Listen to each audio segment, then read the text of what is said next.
Selamat datang di berita terkini seputar sepak bola Indonesia. Kali ini kami akan mengupas kabar menarik yang sayang untuk Anda lewatkan. Yuk, simak pembahasan selengkapnya hanya di sini.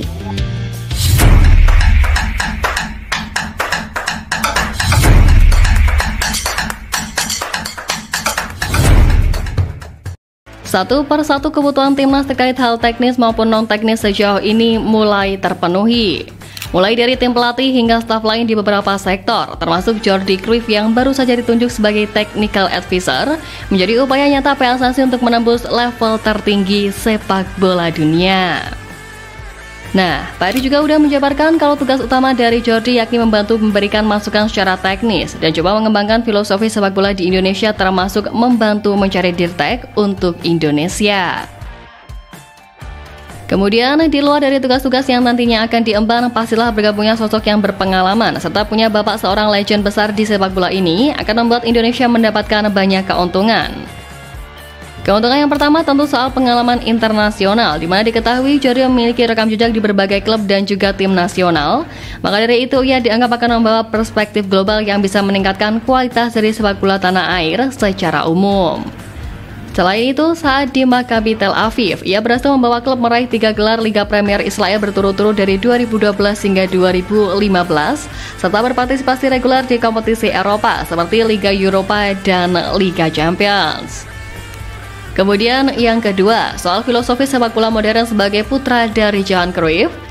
Sudah pasti ia mewarisi filosofi sepak bola menyerang dan atraktif, atau yang bisa kita kenal dengan istilah total football, yang mana itu sejalan dengan apa yang ingin Pak Arik tanamkan untuk sepak bola Indonesia ke depannya. Ditambah lagi sekarang jajaran pelatih timnas, semua adalah penganut mazhab total football yang merupakan warisan dari Johan Cruyff, yang jelas bakal ada kesinambungan di antara mereka. Nah, hal itulah yang bakal diandalkan oleh Jordi Cruyff untuk membawa Indonesia mendunia dengan pengaruh tokoh hebat di dunia sepak bola. Ayahnya sendiri, Johan Cruyff, serta Sir Alex Ferguson dalam karir kepelatihannya, yang mengakui bahwa dua tokoh sepak bola tersebut menjadi inspirasinya dalam dunia kepelatihan. Bagi Jordi, keduanya sangat sejalan dalam menunjukkan pemecahan masalah dan mampu membuatnya mempelajari hal-hal untuk mengambil keputusan di pinggir lapangan. Mereka menunjukkan kepada saya bahwa Anda tidak selalu bisa menyelesaikan dua masalah dengan cara yang sama. Anda harus membedakan antara pemain yang satu dengan yang lain, dari ego yang satu dengan yang lain, karena setiap orang merespon dengan cara yang berbeda, kata Jordi Cruyff. Yap, dengan jaringan dan juga pengalamannya, Jordi diharapkan dapat membantu meningkatkan kualitas bakat-bakat muda melalui program pelatihan yang terstruktur dan efektif. Walaupun pastinya itu nggak akan mudah, karena Indonesia adalah negara yang sangat luas, sehingga butuh effort lebih untuk menyaring bakat-bakat muda terbaik di tiap daerah nantinya. Tapi selain itu, soal pengembangan infrastruktur sepak bola selama masa jabatannya di AEK Larnaca, pria berusia 51 tahun itu berhasil membantu klub mencapai babak grup Liga Eropa. Tentu saja itu adalah prestasi bersejarah bagi klub dan sepak bola Siprus. Pengalaman ini pada akhirnya menunjukkan soal kemampuannya dalam membangun infrastruktur dan program yang efektif, di mana ini dapat diterapkan untuk meningkatkan fasilitas dan program pelatihan di Indonesia. Lebih lanjut, jika menilik soal adaptasi dan fleksibilitas budaya, Jordi Cruyff telah bekerja di berbagai negara dengan budaya sepak bola yang berbeda. Tentu saja pengalaman ini membuktikan kemampuannya untuk beradaptasi dengan lingkungan baru dan memahami dinamika lokal. Jelas, itu adalah sesuatu yang sangat penting untuk mengembangkan strategi yang sesuai dengan konteks sepak bola di Indonesia yang kita tahu seperti apa. Karena itulah ditunjuknya Jordi ini juga diimbangi dengan naturalisasi kilat 3 pemain baru yang bakal dirampungkan tepat waktu nanti. 10 Maret 2025 merupakan batas akhir PSSI menyodorkan nama-nama pemain untuk menghadapi Australia. Menpora Dito menyampaikan pihaknya telah menerima berkas 3 pemain keturunan itu dari PSSI pada Selasa 25 Februari dan sudah diproses oleh Kemenpora, sehingga diharapkan bakal cepat diproses oleh DPR RI. Menpora Dito meyakini proses Emil Audero dan kolega bakal rampung tepat waktu, apalagi dirinya mengatakan saat ini akan berkunjung ke DPR. Kemudian terkait proses pengambilan sumpah WNI 3 calon pemain keturunan itu, Menpora Dito hanya bisa memastikan kalau sumpah akan dilakukan di luar negeri. Untuk lokasinya dia tidak mengetahui karena itu adalah ranah dari Kemenkumham. Ya, ini memang di timeline kami bersama Pak Erick sudah bikin rancangannya. Kalau dilihat harus keburu, saat ini saya mau ke DPR. Mungkin seperti itu, untuk lokasi akan dilakukan Kemenkum. Terang Menpora Dito. Kurang dari 1 bulan lagi, pelatih Timnas Indonesia Coach Patrick Kluivert tengah gencar-gencarnya melakukan berbagai persiapan, riset, dan mengatur strategi guna melanjutkan perjuangan tim Garuda di babak ketiga kualifikasi Piala Dunia. Sebelum laga di tanggal 20 Maret nanti, Coach Patrick dipastikan mendapat tambahan amunisi baru setelah Ole Romani resmi dinaturalisasi. Ole Romani akan menjadi opsi bagi pelatih asal Belanda tersebut di lini serang yang selama ini menjadi sorotan dari banyak pihak. Selain itu, Indonesia pun berpotensi mendapatkan tambahan pemain naturalisasi baru yaitu Emil Audiro Mulyadi, Dean James, dan juga Joey Pelupessy. Ketiga pemain ini saat ini tengah menjalani proses naturalisasi dan diharapkan bisa turun berlaga saat lawan Australia serta Bahrain nanti. Dan di tengah merapatnya amunisi tambahan akan tetapi Coach Patrick Kluivert juga dipusingkan karena bakal kehilangan 2 pemain pentingnya yakni Ragnar Oratmangun dan Justin Hubner. Ragnar Oratmangun yang kini bermain bersama FC Vidender di Eropa absen karena harus menjalani hukuman akumulasi kartu kuning. Sementara Justin Hubner dipastikan absen lantaran mendapatkan kartu merah di pertandingan sebelumnya kontra Arab Saudi. Tapi meski begitu, dengan rencana Coach Patrick memanggil 27 pemain guna melawan Australia dan juga Bahrain, PSSI akan tetap membawa Ragnar Oratmangun saat Timnas Indonesia menghadapi Australia meski dilarang FIFA untuk bermain. Anggota Esko PSSI RS Sunulingga mengungkapkan alasan penyerang 27 tahun itu dibawa agar kondisinya tetap terjaga. Manajer Timnas Indonesia Pak Sumarji pun mengungkapkan ada beberapa pemain kejutan yang rencananya bakal dipanggil, tapi Pak Sumarji tidak menyebutkan nama yang masuk rencana dari Patrick Kluivert di Timnas Indonesia. 3 pemain keturunan baru yang diproyeksi memperkuat Timnas Indonesia di bulan Maret memang dilakukan mengingat naturalisasi dari Jairo Riedewald, pemain yang disebut oleh Coach Patrick di awal kedatangannya sedikit terhambat karena masalah pemberkasan. Dan karena itu, kehadiran 3 nama baru pemain grade A tersebut memunculkan prediksi formasi skuad Garuda di era baru nanti. Tentu dengan formasi 4-3-3, posisi penjaga gawang tidak akan berubah dengan Marten Pas sebagai pilihan utama dari Patrick Kluivert. Marten Pas dinilai lebih layak karena telah memiliki pengalaman bermain bersama Timnas Indonesia ketimbang Emil Audiro. Selanjutnya, posisi 4 bek sejajar akan diisi oleh Kevin Dykes, Misilkers, Jay Izes, dan Kelvin Verdong. Dean James yang memiliki posisi sama dengan Kelvin Verdong bisa bergantian sesuai dengan kebutuhan strategi dari Coach Patrick.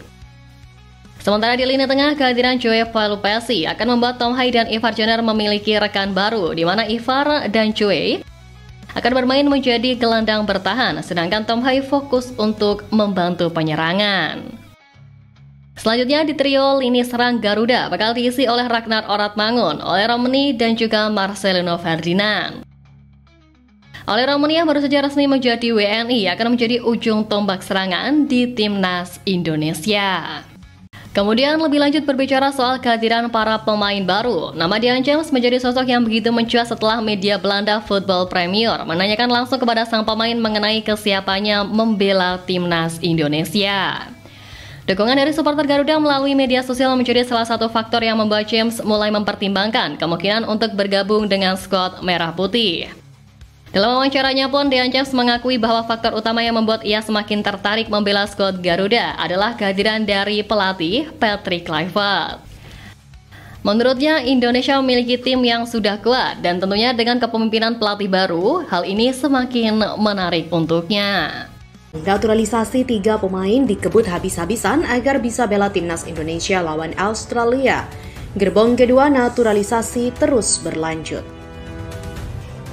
Proses naturalisasi 3 calon pemain naturalisasi Timnas Indonesia tengah dikebut oleh PSSI. Awalnya, banyak para penggemar yang skeptis proses ketiga pemain ini berlangsung cepat. Namun, Arya Sinulinga yang merupakan anggota Komite Eksekutif atau Exco PSSI memastikan bahwa Emil dan kawan-kawan akan mendapat paspor Indonesia dalam waktu dekat. Hal itu diungkapkannya melalui kanal YouTube miliknya dan disaksikan oleh Bung Harpa yang merupakan pengamat sepak bola nasional. Dalam siniar tersebut, Arya mengatakan bahwa PSSI akan membabat habis segala rintangan demi mempercepat proses ketiga pemain ini. Sebab jasa ketiga pemain tersebut dibutuhkan jelang duel kontra timnas Australia.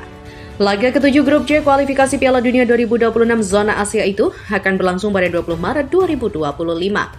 Oleh sebab itu, PSSI bergerak memasukkan berkas para pemain ke Kementerian Pemuda dan Olahraga atau Kemenpora, Kemenkum, DFP RRI, dan juga Presiden RI. Kata Arya, dikutip dari superbowl.id, minggu ini kita babat, kita kejar semuanya pendaftaran AFC ke FIFA 10 Maret. Minggu ini kami akan masuk berkas ke Kemenpora, ke Kemenkum, ke Presiden, mudah-mudahan DPR. Setelah semua berkas masuk, para pemain itu akan langsung menjalani sumpah WNI. Sama seperti beberapa pemain sebelumnya, sumpah tersebut akan diambil di luar negeri. Kini Arya dan jajarannya tengah mencari lokasi strategis untuk mengumpulkan ketiga pemain itu untuk mengucapkan sumpah. Habis itu harus sumpah lagi, kami akan cari lokasi sumpah tengah-tengah. Artinya pemain bisa datang cepat dan kembali lagi. Lagi cari tempat di tengah dan kita punya kedubes di sana. Masuk yang 4 pemain, baru diprediksi akan membuat timnas Indonesia untuk menang di bulan Maret menjadi lebih besar. Ya, oleh Romeni, Dan James, Semil Audero, dan Joy Pelupesi bisa dibilang adalah gerbong pertama di tahun 2025 ini, di mana terdapat sedikit yang meyakini jika PSSI akan berusaha untuk menambah pemain sebagai bagian dari gerbong kedua di tahun 2025. Nama-nama seperti Emiliano Jonathan, Pascal Struijk, Jan Madsen, dan Jayden Oosterwolde diprediksi akan menjadi nama yang selanjutnya akan diperjuangkan.